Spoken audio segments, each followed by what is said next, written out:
안녕하세요, 동 대표입니다. 오늘은 서울시 마포구의 상가주택이 경매와 공매가 동시에 진행하고 있는 사건을 같이 한번 알아보도록 하겠습니다. 경매로 낙찰받았을 때 유리한지, 공매로 낙찰받았을 때가 더 유리한지, 무엇보다 동시에 낙찰되게 되면 소유권은 누가 가져가게 되는 건지 참 재밌는 사례가 될 수 있을 것 같은데요. 지금부터 같이 한번 알아보도록 하겠습니다.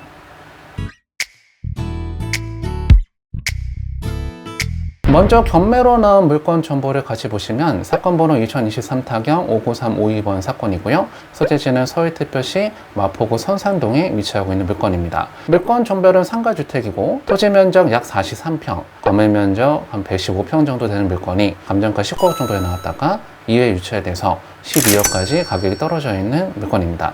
먼저 어떤 위치에 건물이 나와 있는지 지도부터 같이 보고 넘어가도록 하겠습니다. 지도를 같이 보시면 해당 건물은 지하철 6호선 마포구청역하고도 접근성이 괜찮고 경의중앙선 과자역하고도 접근성이 나쁘지 않은 물건으로 보이죠.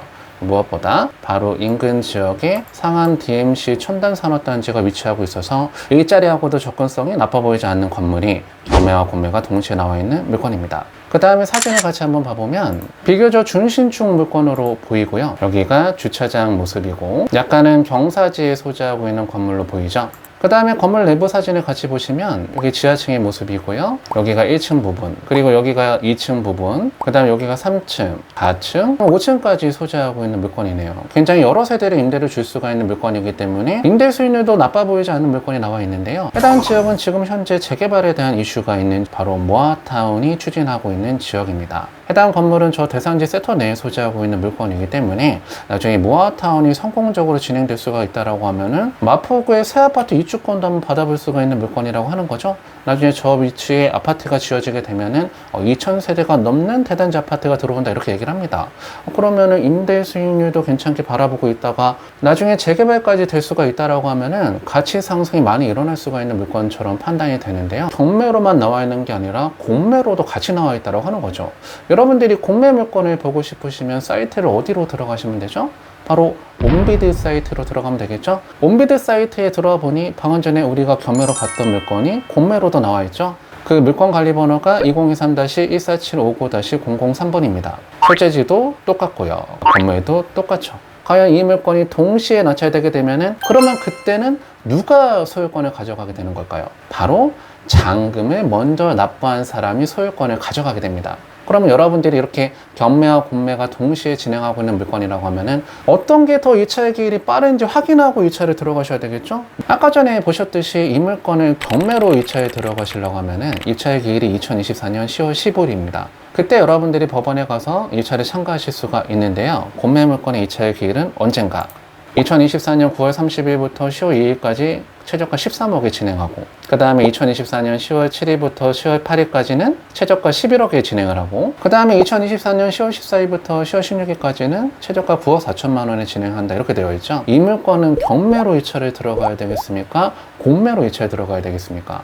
당연히 경매보다 공매가 더 빠르죠. 가격도 공매가 더 저렴한 금액에 이차에 들어갈 수가 있기 때문에 해당 물건은 경매보다는 공매로 이차를 참가하시는 게 더 낫겠죠.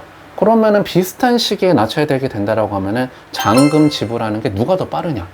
경매는 낙찰 받았다고 하더라도 바로 잔금을 낼 수가 있는 게 아니라 매각 허가 결정 기일이 지나야 되고 그 다음에 이의 신청까지 지나야 되기 때문에 2주가 지나야지만 잔금을 납부할 수가 있습니다.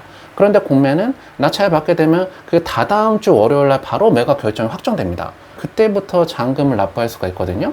그렇기 때문에 비슷한 시기에 경매랑 공매가 낙찰되게 되면은 잔금을 먼저 납부할 수가 있는 거는 공매가 더 빠르다라고 하는 겁니다. 해당 물건의 시세와 최근의 실거래 가격을 같이 한번 보고 넘어가도록 하겠습니다. 해당 물건과 동일한 섹터에 나와 있는 매물들을 같이 한번 살펴보면요. 토지가 약 56평 정도 되고 지하층과 3층까지로 구성이 되어 있는 건물이 매매가가 20억 정도에 나와 있습니다. 토지 평당가로는 한 3,500만 원 정도 수준에 나와 있는 건물이고요. 그 다음에 매매 가격이 17억 정도까지 나와 있는 물건이 있는데요. 대지 면적이 49평 정도 되는 건물입니다. 토지 평당가 3,400만 원 정도 수준에 나와 있는데요. 이 매매 물건은 사용 승인일자가 1989년도다 이렇게 나오죠. 건물 연식이 굉장히 오래됐기 때문에 건물에 대한 가치를 많이 인정받을 수가 없는데 그 땅값만 3,400만 원 정도에 형성이 돼서 나와 있는 건물이라고 하는 거죠. 그 다음에 주변 건물은 얼마 정도의 실거래가 됐는가, 실거래 가격도 같이 한번 확인해 보고 넘어가도록 하겠습니다. 지금 현재 경매 공매로 나와 있는 물건은 토지 평당가 4,400만 원 정도 수준의 감정평가가 돼서 나왔는데요. 감정평가 좀 높게 돼서 나온 감이 좀 있죠. 해당 지역의 대로변은 토지 평당가 3,900만 원에 거래가 된 사례가 있고, 그 다음에 각지에 소재하고 있는 건물도 토지 평당가 3,800만 원 정도의 거래가 된 사례가 있네요. 그러면 종합적으로 판단 한번 해봤을 때는 해당 물건은 건물에 대한 가치도 좀 있는 물건이고, 그 다음에 주변에 지금 매매 시세나 실거래가 된 사례를 보면은 해당 물건은 토지 평당 3,500만 원 정도가 적정한 금액이지 않은가, 이렇게 판단이 됩니다. 그러면 아까 전에 토지가 약 43평 정도 되는 건물이었으니까 약 15억 정도가 적정한 시세로 판단이 됩니다. 그러면 경매나 공매로 낙찰 받으려고 하면은 그 금액보다는 저렴하게 낙찰을 받으셔야 되겠죠. 특히나 이 물건은 제가 경매보다는 공매로 이차를 들어가셔야 된다는 말씀드렸잖아요. 2024년 10월 7일부터 10월 8일 사이에 이차일서를 한번 내보시면 좋지 않을까 생각이 되고, 최저가가 11억 2,900만 원이 형성되어 있으니까 저보다 좀 높은 금액에 이차를 한번 참여해 보시면 좋지 않을까, 이렇게 생각이 됩니다. 그런데 여러분들이 이 건물에 갖다가 낙찰 받으시라고 하실 때는 반드시 아셔야 되는 내용이 하나 있습니다. 그 내용은 바로 뭐냐면은 건축물 대장을 떼보니까 표제부에 위반 건축물이라고 하는 표시는 없습니다. 그렇기 때문에 지금 현재는 불법사항이 걸리지 않아서 위반 건축물로 등재가 되어 있는 건물은 아닌데요. 밑에 건축물의 용도를 한번 봐봤더니 지하층부터 해서 2층까지 어떻게 되어 있냐면은 이종 근생으로 되어 있고, 그 용도는 사무실로 되어 있죠. 아까 분명 여러분들이 사진을 보셨을 때 지하층부터 2층까지가 사무소가 아니었었잖아요. 그 다음에 해당 물건은 3층부터 5층까지가 있는 건물은 맞는데, 이 가구 수도 아까 전에 보셨던 사용 현황하고 건축물 대장 현황하고 전혀 일치하지가 않죠. 바로 건물주가 그 임대 수익률을 극대화하기 위해서 내부를 무단 용도 변경을 하고 무단 쪼개기를 해놓은 건물입니다. 그렇기 때문에 지금 현재는 위반 건축물로 등재가 안 되어 있지만, 이 건물이 경매랑 공매로 나와 있기 때문에 이거는 위반 건축물로 안 걸릴 수가 없습니다. 그렇기 때문에 이 물건은 나중에는 위반 건축물로 등재가 되게 되면 이행강제금에 대한 대상이 될 수가 있다는 걸 반드시 알고 이차를 하셔야 되겠죠. 그 다음에 이 사례에 가장 중요한 포인트가 하나가 더 있습니다. 바로 권리분석에 대한 내용인데요. 해당 물건의 등기부 현황을 보면서 권리분석 한번 해보면은 말소 기준 권리가 되는 권리는 2021년 1월 7일 날 설정된 근저당권이 말소 기준 권리가 되기 때문에 그 권리부터 모든 권리가 다 소멸하는 사건입니다. 그렇기 때문에 낙찰자한테 등기부상 인수되는 권리는 없습니다. 그 다음에 분석해봐야 되는 게 임차인인데, 해당 물건은 아까 세대수가 많았다 보니까 굉장히 임차인 숫자가 많은 사례인데요. 여기서 눈에 띄는 게 대항력 있는 임차인이 2명 보이시죠? 바로 302호에 거주하고 있는 임차인하고 401호에 거주하고 있는 임차인들이 대항력 있는 임차인입니다. 보증금하고 월세가 동일한데요. 이 임차인들은 전부 다 배당요구를 했죠. 그 배당요구 종결이 언제까지였었냐면은 2024년 3월 22일까지였는데 302호 임차인도 2022년 10월 11일 날 배당요구 했고, 401호 임차인도 2024년 3월 18일 날 배당요구 했기 때문에 이 임차인들은 대항력이 있는 임차인은 맞지만 우선 변제권도 아까 전에 근저당권보다 우선한 임차인들입니다. 그렇기 때문에 저 보증금 3천만 원은 전액 배당을 받을 수가 있는 임차인이라 하는 거죠. 그렇기 때문에 대항력 있는 임차인이 있는 사례는 맞지만 낙찰자가 물어줄 돈은 없는 건데, 이거는 경매에서만 그런 거고요. 여러분들이 공매 물건을 권리 분석하실 때는 재산 명세서를 보시면서 권리 분석하시면 되는데요.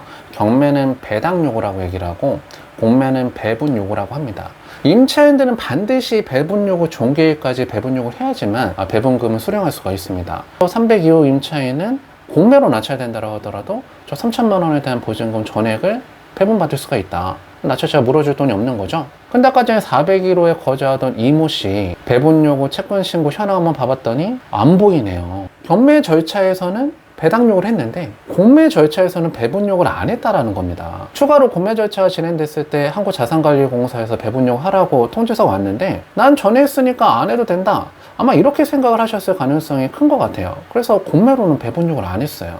경매에서는 아까 전에 배당 요구를 했기 때문에 그 3천만 원을 경매 절차에서 배당을 받거든요. 그런데 공매 절차에서는 배분 요구를 안 했기 때문에 그 보증금 3천만 원을 배분받을 수가 없습니다.